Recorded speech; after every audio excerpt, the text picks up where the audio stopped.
I never thought I'd be standing in a cemetery, staring at the tiny white casket of my 5-year-old son, while my wife was busy sunbathing in Hawaii with her lover. Yeah, you heard that right. While I was saying goodbye to Noah, Claire was saying aloha to some beach boy with abs that could probably cut through stone. But let me back up a bit because, believe me, it gets worse. The day Noah died, everything in my world shattered. His favorite blue blanket was tucked into the casket with him because he always said it made him feel safe. Safe. Funny, huh? Because I had failed to protect him when it mattered the most. The weight of that realization crushed me harder than the whispers floating through the church pews behind me. Where's his wife? I could almost hear them say. What kind of mother skips her own child's funeral? Small towns thrive on gossip, and I knew Claire's absence was going to be the hottest topic of the week. But what they didn't know was the bombshell that hit me right before the service. My phone buzzed, and I glanced at the screen expecting some condolence message. Instead, I saw a photo so sharp it could have been taken seconds ago. There was Claire, lying on a pool chair, her body oiled like a rotisserie chicken.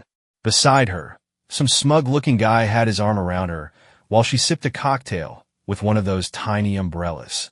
Below the photo, the message read, "Thought you should see what your wife is really up to. A concerned friend. Concerned friend, my ass." But the message wasn't what left me shaking. It was the realization that while I was here, drowning in grief, she was there, drowning in margaritas. I shoved the phone into my pocket, my hands trembling so much I thought I might drop it. My mother leaned in, whispering, "Jacob, you're shaking. Are you all right?"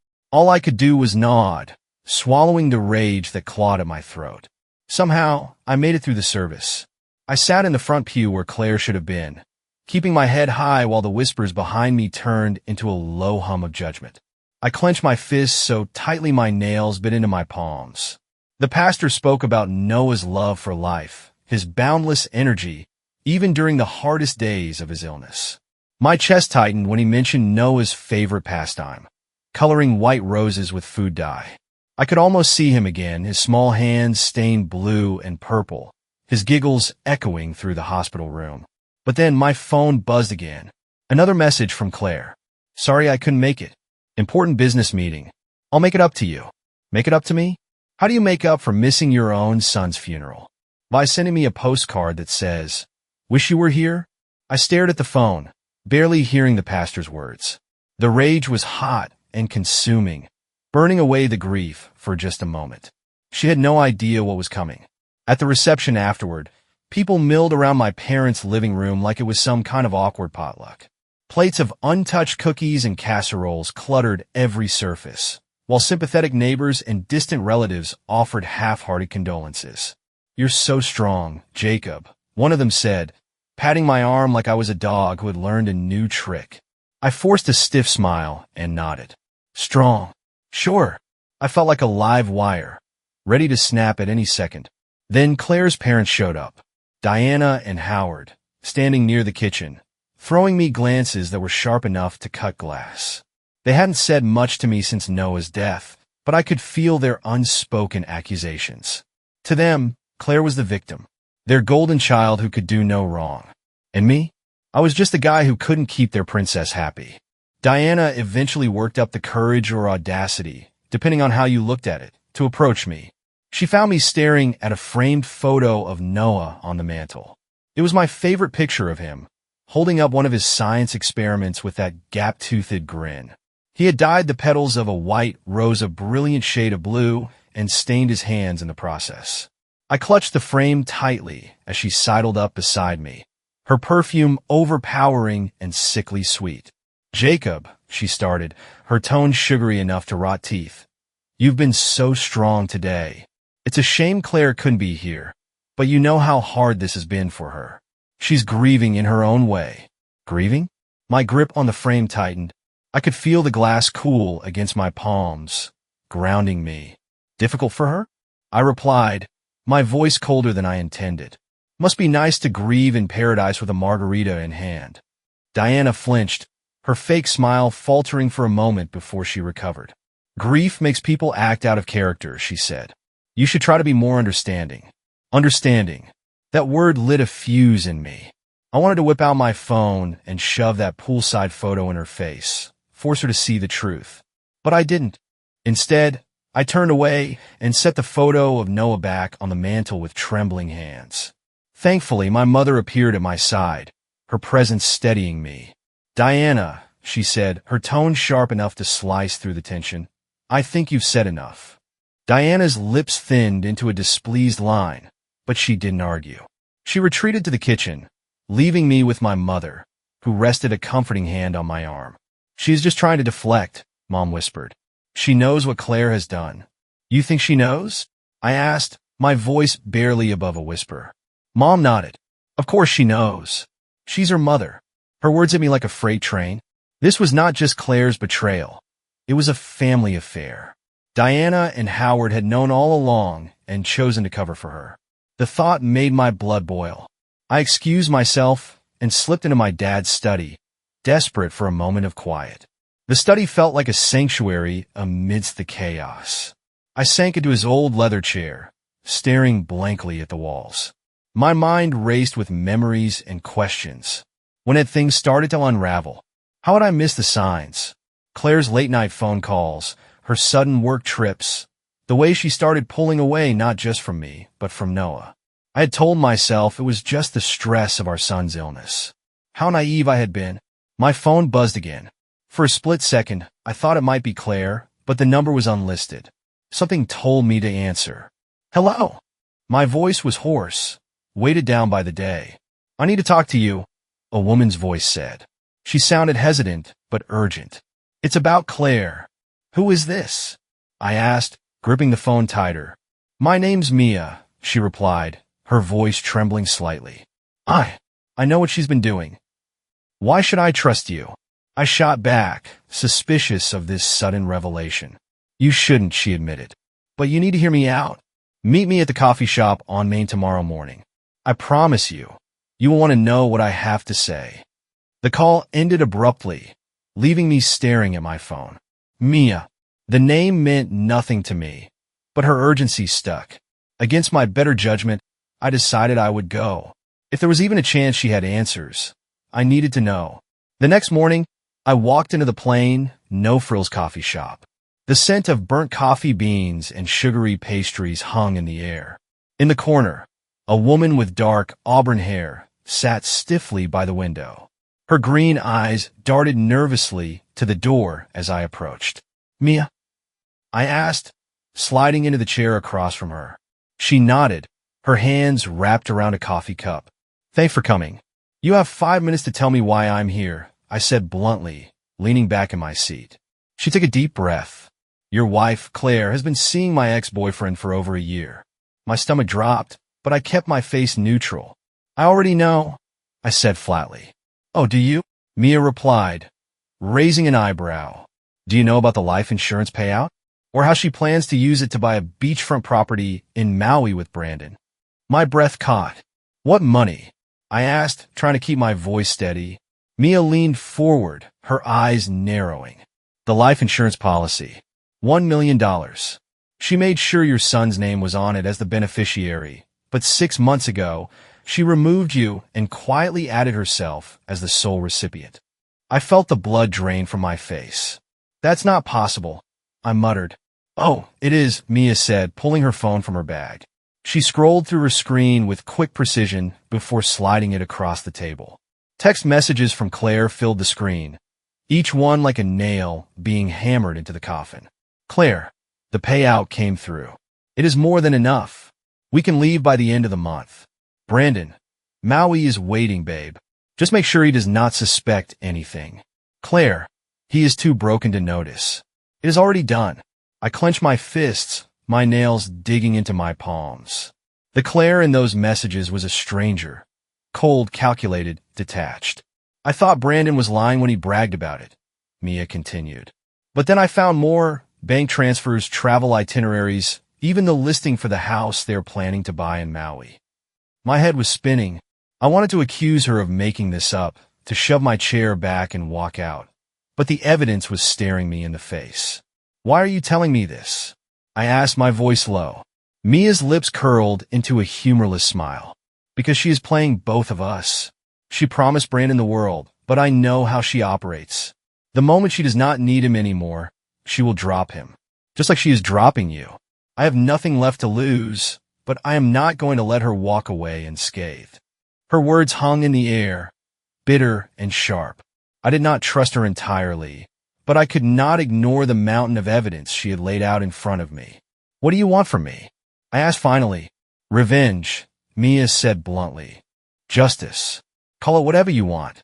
Claire and Brandon do not get to walk away from this without consequences. If we work together, we can bring them both down. I studied her face, searching for any hint of deception. But her gaze was steady, unwavering. She was angry, sure, maybe even vengeful, but there was something else. Determination. I'm in, I said at last, my voice hard as steel. Mia nodded, her expression softening slightly. Good? Because this is just the beginning. Mia slid a thick envelope across the table. Everything you need to know is in here. Names, dates, bank accounts. It's all connected. You just have to decide where to start pulling the threads. I picked up the envelope, its weight matching the heaviness in my chest. As I stood to leave, Mia's voice stopped me. Jacob, she said softer now. I glanced back at her. I'm sorry about your son. For what it's worth, Claire's the one who's broken, not you. Her words lingered as I left the coffee shop and stepped into the cold morning air. My hands trembled as I opened the envelope back at home. Text messages, bank statements, receipts, it was all there. Every damning detail of Claire's betrayal laid bare. My mind reeled as I pieced together the timeline, each discovery more infuriating than the last. But what stopped me cold was one particular document, a property transfer agreement. It had my forged signature on it, giving Claire and her parents control of our house. The place where Noah had taken his first steps, where we had spent sleepless nights holding him through his illness. They were planning to sell it out from under me. I stormed into the kitchen, where my mother was brewing tea. Her sharp eyes immediately noticed my expression. What's wrong? She asked.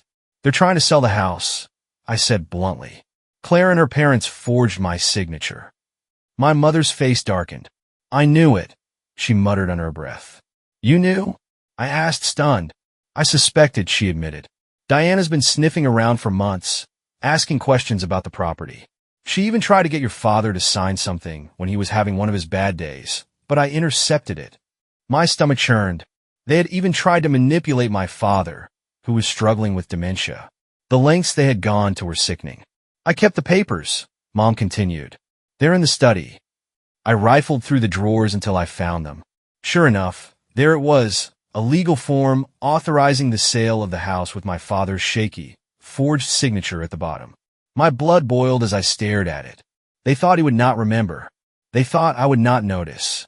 They underestimated the wrong family, Mom said, her voice firm. You need to fight back, Jacob. Her words lit a fire in me. This was not just about me anymore. It was about Noah's legacy, about protecting what little we had left of him. Claire and her family thought they could outsmart me. They were about to learn just how wrong they were. That night, I sat in the quiet of the study, the corkboard before me, a chaotic map of deceit. Bank statements, emails, and forged documents stared back at me, each piece a fragment of Claire's betrayal. As I stared at the mess, my resolve hardened. This was not just about saving the house or stopping the sale. It was about standing up for Noah's memory, ensuring that everything he loved remained untouched by Claire's greed. The next morning, I dressed like a man going to war, pressed suit, sharp tie, and the folder of evidence clutched tightly in my hand. My mother handed me Noah's favorite stuffed penguin as I was leaving. Take it with you, she said softly. For luck. I slipped it into my briefcase. The familiar weight grounded me, reminding me why I was fighting. When I arrived at the realtor's office, Claire and Diana were already seated at the table. Their polished smiles barely faltered when they saw me walk in, but I could see the flicker of uncertainty in their eyes. Jacob, Claire said, feigning surprise. What are you doing here? I set the folder on the table and opened it, revealing the damning evidence inside. Stopping you. Claire's face drained of color as her eyes darted to the documents spread out on the table. Bank statements, forged signatures, and emails. The smoking gun I had pieced together with Mia's help.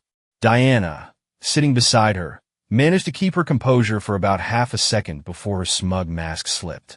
The realtor looked deeply uncomfortable, clearly regretting being caught in the middle of what was about to become a battlefield. "What is this?"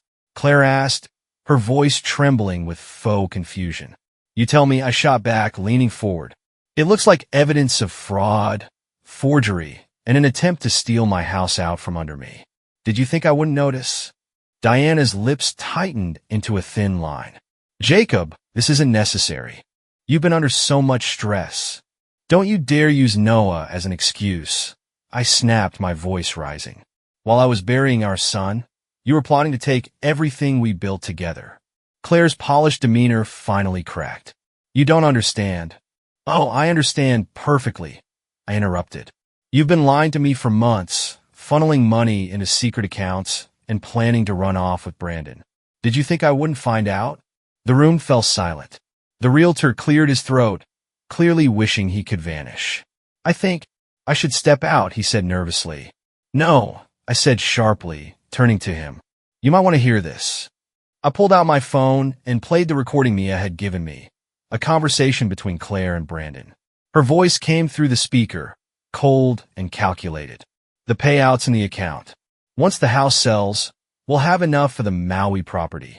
The color drained from Claire's face. Diana's jaw tightened, her usual confidence unraveling. "You recorded me?" Claire whispered, her voice barely audible. "No," I said, smirking, "but someone who knows exactly who you are did." Claire's eyes darted to the door like a trapped animal, as if she could escape the inevitable.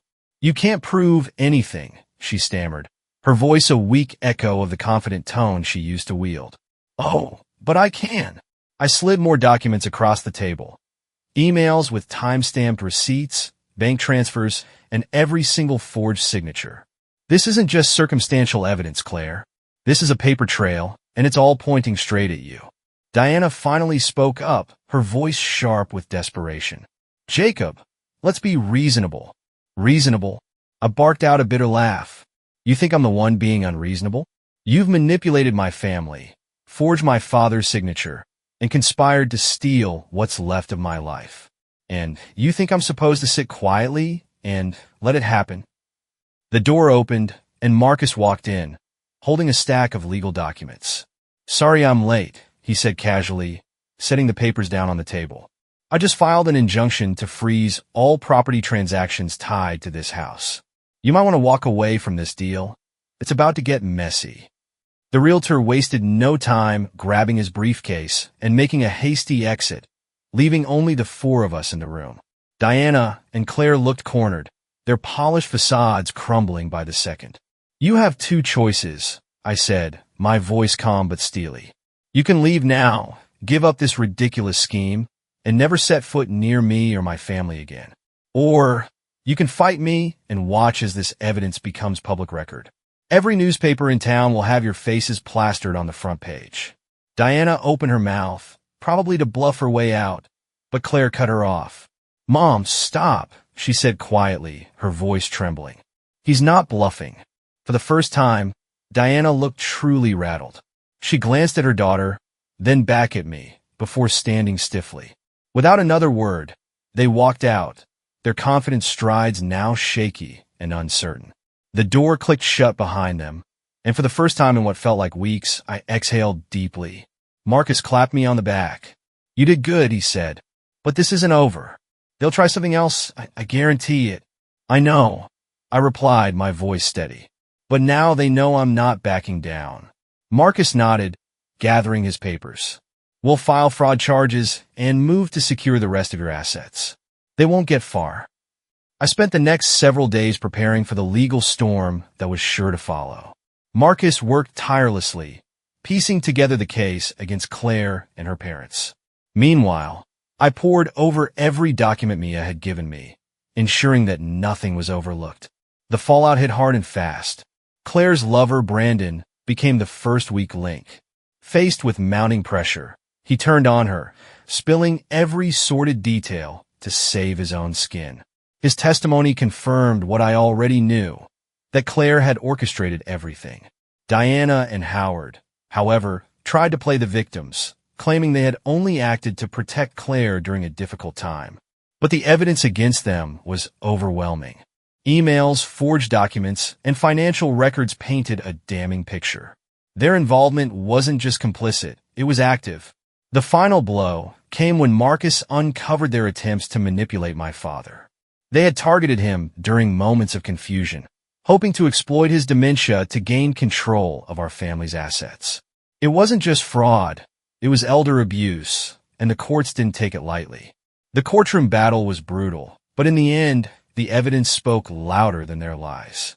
Claire, Diana, and Howard faced charges of fraud, conspiracy, and elder abuse. Their once polished reputations were reduced to whispers and side eyes in our small town. Brandon's cooperation earned him a lighter sentence, but his testimony sealed the fate of the others. The house was officially mine again. It wasn't just a legal victory, it was a moral one. The life insurance payout, which Claire had planned to fund her fantasy escape, was redirected to a foundation I set up in Noah's name. The Noah Thompson Foundation would fund pediatric cancer research and help families enduring the pain we had faced. It felt right. It felt like something Noah would have wanted. On a quiet autumn morning, I visited Noah's grave. His headstone was simple, just like he would have liked, with a small engraving of a penguin in the corner. I knelt, placing his favorite stuffed penguin at the base. "We did it, buddy," I whispered. "The house is safe. Your name is helping so many people. I promised you I'd fix it, and I did."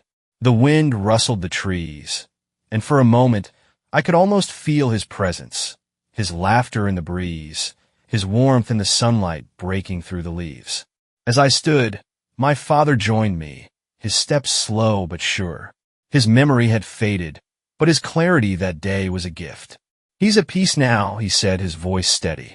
"I hope so," I replied, my throat tightening. We stood in silence, the weight of grief mingling with the warmth of love and resolve. A butterfly landed on the headstone, its wings catching the sunlight like stained glass. My father reached for it, but I gently caught his hand.